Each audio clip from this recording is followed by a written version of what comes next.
Over here, stranger. Hello and welcome to Gun Theory. Today, we're taking a look at the Red9 in Resident Evil 4. This handgun is based on the C96 pistol in real life, only the Red9 variant. We will be judging the Red9 on three major categories: appearance, performance, and general circumstances. Alright, before we jump into appearance, I'd like to make a little note. This game was released in 2005, so the textures and models will obviously be outdated. No points will be taken off for graphical prowess, only for mistakes in portraying the C96 pistol. So, at first glance, we can actually see that this gun is depicted very well. We can see the Red9 burned and painted into the grips of the handgun. That indicates that this is indeed a C96 chambered for 9mm parabellum. We can also see a little wire leading from that laser sight beneath the barrel down to a little pressure pad on the left side of the grip. This is a standard arrangement for a laser aiming module on firearms. So whenever you squeeze that pressure plate, the laser turns on, and as soon as you relieve pressure on the plate, the laser turns off. While I seriously doubt that anyone has ever actually put a laser aiming module such as this on a real C96 in real life, you absolutely could. Overall, the appearance really blew me away. Alright, now for performance. As we can see, the recoil on this handgun is actually pretty mild, and considering the 9mm parabellum chambering that it's in, that's to be expected. Alright, how's the damage? Well, this is the hardest hitting handgun in the game, but it's still chambered in the same 9mm that all of the other handguns are chambered in. So would it really be that much more powerful than the others? Well, we are shooting out of a slightly longer barrel, so we would see a slight increase in muzzle velocities and thus damage downrange. But it would most likely not really be noticeable in the effect on the ganados that we're having to shoot in this game.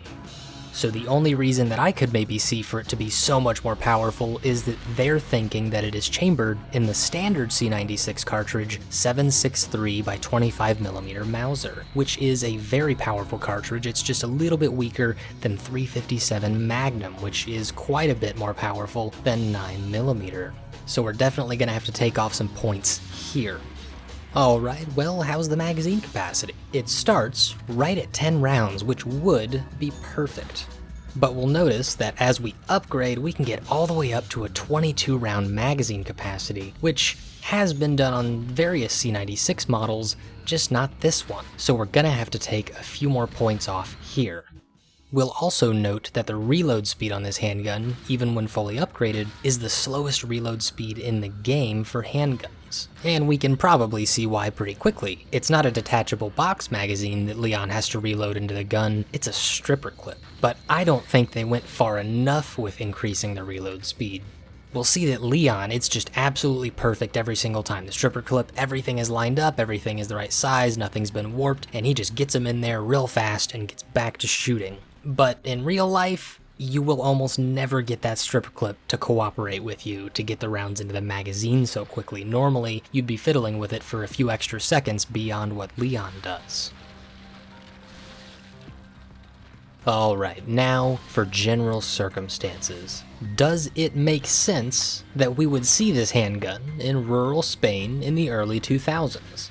Well, firearm ownership is very heavily restricted in Europe, if not outright banned. So initially, we would be tempted to say no. However, during World War II, where the C96 pistol would have been used and seen, many civilians were afforded opportunities to steal captured weapons from both the Allies and Axis, most of which were then kept secret ever since. So it's really not that much of a stretch to think that in 50 to 60 years, some of those hidden weapons might have found their way into Spain. So we're gonna say that this is absolutely fitting, though very much illegal. So overall, they nailed the appearance and general circumstances, but in performance, they seem to favor the gun being chambered in a different cartridge. While most C96s were chambered for this different cartridge, this particular one was not. And for that reason, I would give the Mauser C96 Red9 a realism score of 70%. They got more right than they got wrong.